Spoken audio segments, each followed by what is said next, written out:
तुम्ही रोमॅन्टिक नातं कधी संपवलं पाहिजे? रोमॅन्स याचा अर्थ असा की तुम्ही जीवनाच्या सुंदर बाजूकडे पाहताय.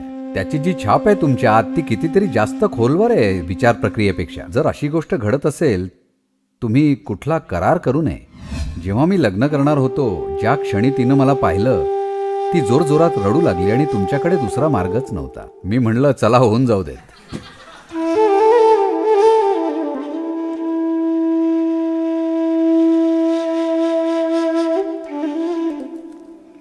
नमस्कार सद्गुरू, माझं नाव क्षितिज आहे आणि या गुंतागुंतीच्या कोड्यामध्ये आपण मार्ग काढत असतो. त्याचा एक छोटा भाग म्हणजे आपलं डेटिंग लाईफ आणि आपल्या रिलेशनशिप्स, आणि यासाठीच आम्ही कंपनी म्हणून तरुणांना मदत करतो.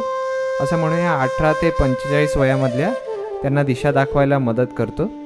आणि एक मोठा प्रश्न जो कायम पडतो, आणि हे आमच्या खाजगी नात्यांसाठी सुद्धा खरं आहे, की तुम्ही रोमॅन्टिक नातं कधी संपवलं पाहिजे किंवा कधी ते जपण्यासाठी प्रयत्न सुरू ठेवलं पाहिजे. कारण मोठं होताना आम्ही आमच्या पालकांना पाहिलंय, आता हे तसं आता ते जन्मोजन्मीचं नाही राहिलंय, गेलंय.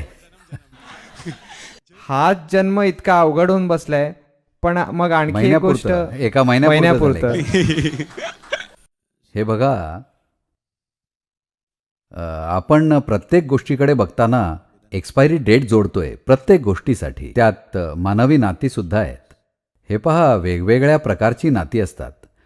पण आज तुम्ही मुंबईमध्ये आहात आणि तुम्ही रिलेशनशिप्स हा शब्द अमेरिकन लोकांप्रमाणे वापरताय की ते नातं शारीरिकच असलं पाहिजे. असं असायची गरज नाही आहे. आपली वेगवेगळी नाती असतात. आपली व्यावसायिक नाती असतात, आपले कौटुंबिक नाती असतात, आपले मित्र असतात, आपली वेगवेगळ्या प्रकारची नाती असतात, नाही का? पहिलं म्हणजे रोमॅन्स याचा अर्थ असा की तुम्ही जीवनाच्या सुंदर बाजूकडे पाहताय. मुळात सूर्यास्त पाहणं रोमॅन्टिक आहे, कारण बहुतेक लोक नुसता फोनचा स्क्रीनच बघत असतात. सूर्यास्त सुद्धा ते तिथंच बघतात रात्री उशिरा. तर मुळात रोमॅन्स म्हणजे तुम्ही जीवनाच्या सुंदर बाजूकडे पाहताय. तर नुसतं पुरुष आणि स्त्री एकत्र आहेत याचा अर्थ असा नाही की तिथे रोमांस सुरू आहे. Because human relationships are still need-based. कारण मानवी नाती अजूनही गरजांवर आधारित आहेत. शारीरिक गरजा, मानसिक गरजा, भावनिक गरजा, सामाजिक गरजा, आर्थिक गरजा, वेगवेगळ्या गरजा आहेत. त्या गरजा पूर्ण करण्यासाठी लोक एकत्र येतात. पण हे नातं, ज्याला तुम्ही रोमॅन्टिक नातं म्हणता, बऱ्याच वेळा तिथं काहीही रोमॅन्स नसतो.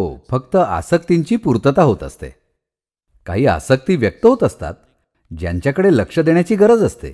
तर काही लोक त्यांच्या आसक्ती सुंदरपणे हाताळतात. काही लोक ती घाणेरड्या पद्धतीने हाताळतात, असभ्य पद्धतीने हाताळतात.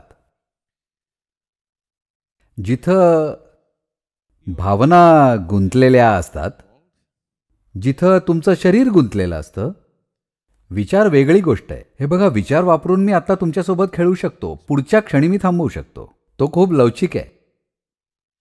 पण एकदा का भावना आणि शरीर खेळायला लागले की त्याची छाप जी तुमच्या आत खूप खोलवर असते विचार प्रक्रियेपेक्षा, असं आहे की नाही? एकदा का ती छाप निर्माण झाली, जर तुम्ही सतत, कारण आता डेटिंग ॲप किंवा जे काही असल्यामुळे काय काय काय म्हणता तुम्ही त्याला, काय म्हणता डेटिंग ॲप. तर आता हे असं ॲप असल्यामुळे बरं का, तुम्ही बघत असता की मी स्विगीतून ऑर्डर करू की उबर इट्समधनं करू, हे की ते, हे रेस्टॉरंट ते रेस्टॉरंट, बरं सगळ्या 5 रेस्टॉरंट म्हणून ऑर्डर करूया. लोक हे करतायत, ठीक आहे. तर नात्यांसाठी एक ॲप असल्यामुळे जर तुम्ही असं करायला सुरू केलं तर तुम्हाला खूप स्मार्ट असल्यासारखं वाटतं. कारण एका ॲपवर तुम्ही एकासोबत, दुसऱ्या ॲपवर दुसऱ्यासोबत, तिसऱ्या ॲपवर तिसऱ्यासोबत आहात. ते तिघं कधीच भेटत नाहीत, सुदैवानं. शहर पुरेसं मोठं आहे आणि ते एकाच शहरात असला पाहिजे असं नाही. हे बघा, तंत्रज्ञान हे एक जबरदस्त साधन आहे. आपण पाहिलं पाहिजे की यानं आपलं आयुष्य कसं सुधारता येईल, कारण तोच तंत्रज्ञानाचा हेतू आहे. आपण एवढे मशीन का बनवले? हे बघा, जर तुम्ही झाडासारखे बनलेले असता, म्हणजे तुम्ही एकाच ठिकाणी रोवलेले आहात, मग तुम्ही सायकल बनवली किंवा शोधली असती का? सांगा मला. नाही, तुम्ही आधीच चालू फिरू शकत असल्यामुळे तुम्ही हालचाल करण्याची पुढची पायरी गाठली. त्यामुळे आता आणखीन पुढे पुढे पुढे आता बघा आपण कुठे कुठे चाललोय. आपण अंतराळात चाललोय. फक्त आपली चालण्या फिरण्याची क्षमता. आपण बोलू शकत असल्यामुळे आपण माईकचा शोध लावला. जर आपण बोलू शकत नसतो तर आपण कधीच माईकचा शोध लावला असता का? टेलिफोन आपण पाहू शकत असल्यामुळे आपण मायक्रोस्कोप, टेलिस्कोप सगळ्या प्रकारचे स्कोप शोधले. तर मुळात प्रत्येक मशीन, प्रत्येक तंत्रज्ञान जे आत्तापर्यंत आपण तयार केलंय ते आपल्याकडे अगोदरच असलेल्या क्षमतांचा विस्तार आहे.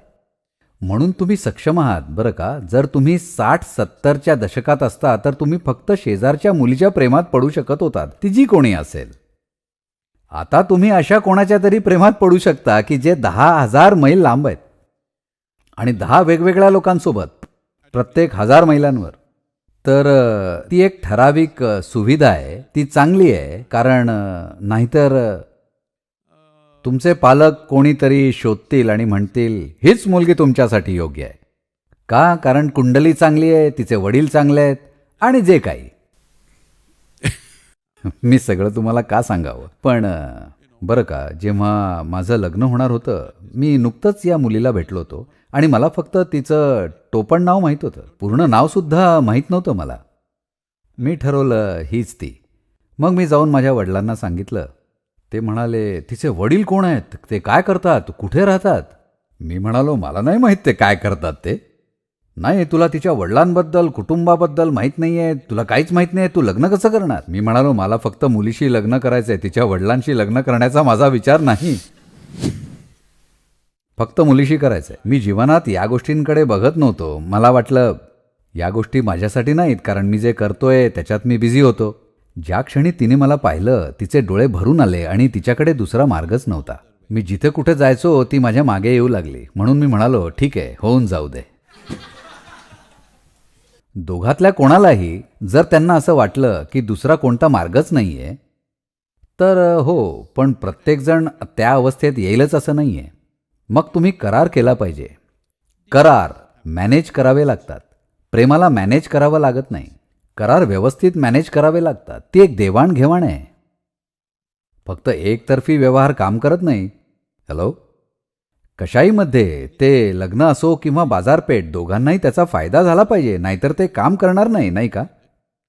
तर तुम्ही एवढी जरी गोष्ट लक्षात ठेवली की एकदा का तुम्ही खरंच कोणाला तरी भेटलात आणि तुम्हाला वाटलं ही व्यक्ती खरंच योग्य आहे माझ्यासाठी आणि मला ती आवडती आणि मी ओढला जातोय, त्यांच्याबद्दल मुद्दाम विचार न करता तुम्ही त्यांचा विचार करताय. जेव्हा तुम्ही अभ्यासाच्या पुस्तकाकडे बघता तिचा चेहरा समोर येतोय, जेव्हा तुम्ही सिनेमा बघताय त्यांचा चेहरा समोर येतोय, जर अशा गोष्टी होत आहेत तर तुम्ही करार करता कामा नये. तुम्ही त्यात वाहून घेतलं पाहिजे. कारण भावनांचा गोडवा ही तुमच्यात होणारी सगळ्यात सुंदर गोष्ट आहे. तुम्हाला त्याला काय म्हणायचं आहे ते म्हणा. जेव्हा तुमच्या भावना गोड असतात तो जीवनासोबतचा तुमचा सर्वोत्तम करार असतो. तो सोडून देऊ नका. इतर कोणी थोडं जास्त सुंदर आहे, श्रीमंत आहे, ताकदवान आहे, हे आहे ते आहे म्हणून तुम्ही स्वतःची पूर्ण वाट लावून घ्याल.